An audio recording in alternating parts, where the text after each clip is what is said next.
دوستو سال 1965 کے آس پاس دنیا میں ایک ایسی جگہ بھی موجود تھی جہاں ہر قسم کا انتشار تھا۔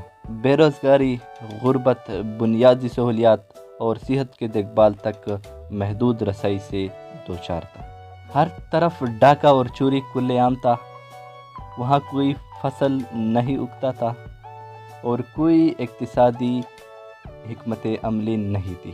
لیکن ٹھیک 25 سال بعد وہی جگہ دنیا کی 5ویں بڑی طاقت بن جاتی ہے اکانومی کے لحاظ سے۔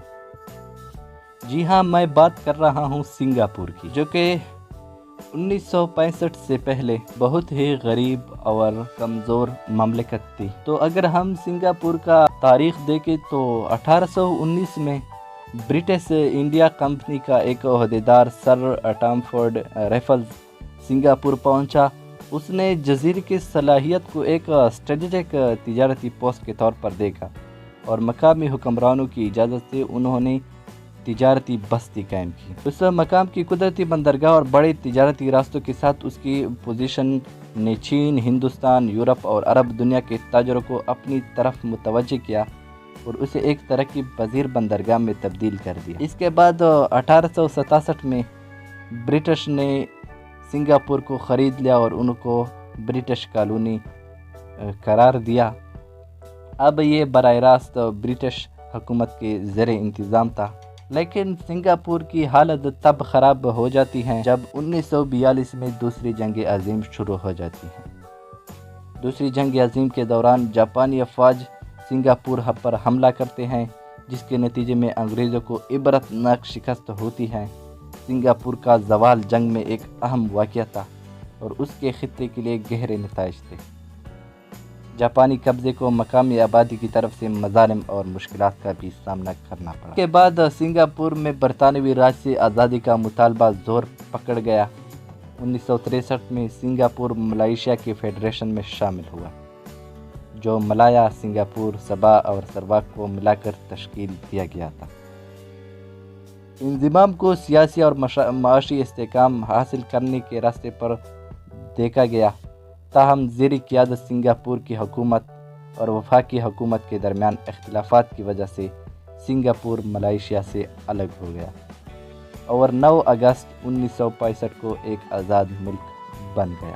دوستو، سنگاپور کا آزاد مملکت بن جانا ان کے لیے ایک بڑی خوش قسمتی ثابت ہو گئی۔ 1965 میں آزادی حاصل کرنے کے بعد سنگاپور کو اہم چیلنجوں کا سامنا بھی کرنا پڑا، لیکن انہوں نے اس سے خوب نمٹ حاصل کی، جن میں ترقی، وسائل کی کمی اور ایک چھوٹی گھریلو مارکیٹ شامل ہیں۔ ان رکاوٹوں کو دور کرنے کے لیے وزیر اعظم لی کون یو کی قیادت میں حکومت نے غیر ملکی سرمایہ کاری کو راغب کرنے اور صنعت کاری کو فروغ دینے کے لیے عملی اقتصادی پالیسیاں اپنائیں۔ سنگاپور نے کثیر القومی کارپوریشن کو فعال طور پر پیش کیا۔ انہوں نے مراعات اور کاروبار کے لیے سازگار ماحول فراہم کیا۔ دوستو، سنگاپور نے دوسرا بڑا اہم فیصلہ جو کیا، وہ انہوں نے یہ تسلیم کر لیا کہ ان کا سب سے قیمتی وسیلہ ان کے لوگ ہیں۔ سنگاپور نے تعلیم اور ہنر کی ترقی میں بہت زیادہ سرمایہ کاری کی۔ حکومت نے سائنس، ٹیکنالوجی، انجینئرنگ اور ریاضی مضامین پر توجہ مرکوز کرتے ہوئے ایک مضبوط تعلیمی نظام قائم کیا۔ تعلیم پر اس زور نے ایک انتہائی ہنرمند اور قابل عمل افرادی قوت پیدا کی۔ دوستو، سنگاپور نے جدید انفراسٹرکچر کی ترقی کو ترجیح دی، بشمول بندرگاہیں، ہوائی اڈے، سڑکیں اور ٹیلی کمیونیکیشن۔ یہی وجہ ہے کہ چنگی ہوائی اڈے اور سنگاپور کی بندرگاہ کی تعمیر نے سنگاپور کو عملی نقل و حمل اور لاجسٹک مرکز کے طور پر قائم کرنے میں اہم کردار ادا کیا۔ دوستو، سنگاپور نے ایک اہم کام یہ بھی کیا کہ انہوں نے غیر ملکی ٹیلنٹ کو راغب کیا۔ اپنی مقامی افرادی قوت کو بڑھانے کے لیے سنگاپور نے ہنرمند پیشہ ور افراد کے لیے روزگار کے موقع، وظائف اور سازگار ماحول کی پیشکش کر کے غیر ملکی ٹیلنٹ کو فعال طور پر راغب کیا۔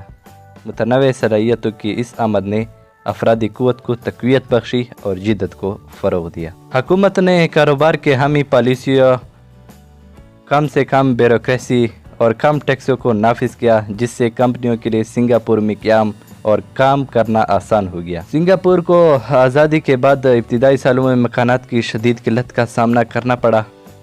حکومت نے شہروں کے لیے سستی اور معیاری رہائش فراہم کرنے کے لیے ایک بڑی عوامی ہاؤسنگ پروگرام کا آغاز کیا۔ شہری منصوبہ بندی کے اقدامات نے احتیاط سے زمین کے استعمال کا انتظام کیا اور اچھی طرح سے ڈیزائن کردہ رہائشی، تجارتی اور تفریح کے علاقے بنائے۔ دوستو، سنگاپور نے سماجی ہم آہنگی اور نسلی ہم آہنگی پر بھرپور زور دیا۔ نسلی اور مذہبی تفہیم، رواداری اور انضمام کو فروغ دینے کے لیے پالیسیاں نافذ کیے گئے۔ اتحاد اور استحکام پر اس توجہ نے قوم کی کامیابی میں اہم کردار ادا کیا۔ دوستو، سنگاپور نے finance, manufacturing, information technology, bio technology اور سیاحت جیسی صنعتوں پر توجہ مرکوز کر کے حکمت عملی کے ذات اپنی معیشت کو متنوع بنایا۔ حکومت نے ترقی کی صلاحیت کے حامل شعبوں کی نشاندہی کی اور ان کی ترقی کو فروغ دینے کے لیے مدد اور مراعات فراہم کیے۔ دوستو، سنگاپور بین الاقوامی برادری کے ساتھ فعال طور پر منسلک ہیں اور دوسرے ممالک کے ساتھ مضبوط سفارتی تعلقات قائم کرتا ہے۔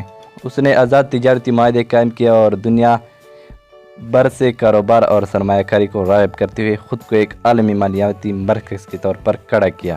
دوستو، سنگاپور کی قیادت نے دور اندیشی اور طویل مدتی منصوبہ بندی کا مظاہرہ کیا۔ اس نے جامع اقتصادی اور ترقیاتی منصوبے تیار کیے، جیسے سنگاپور کا تصوراتی منصوبہ اور اقتصادی حکمت عملی کمیٹی کی رپورٹ ہے، جس نے ملک کی ترقی کے لیے واضح صنعت اور اہداف فراہم کیے ہیں۔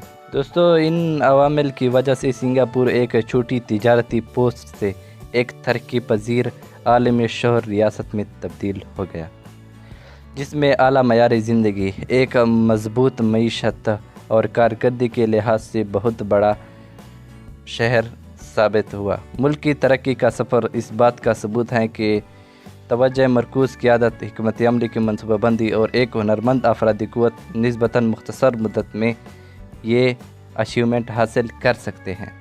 اگر ہم اب بھی ایسے کام کریں جو سنگاپور نے تقریباً پچھلے 35 سالوں میں کیا ہے، تو ہم بھی یہ ترقی حاصل کر سکتے ہیں۔ تو دوستو، آج کے لیے بس اتنا ہی، ملتے ہیں کسی نیکسٹ ویڈیو میں، تب تک کے لیے اللہ حافظ۔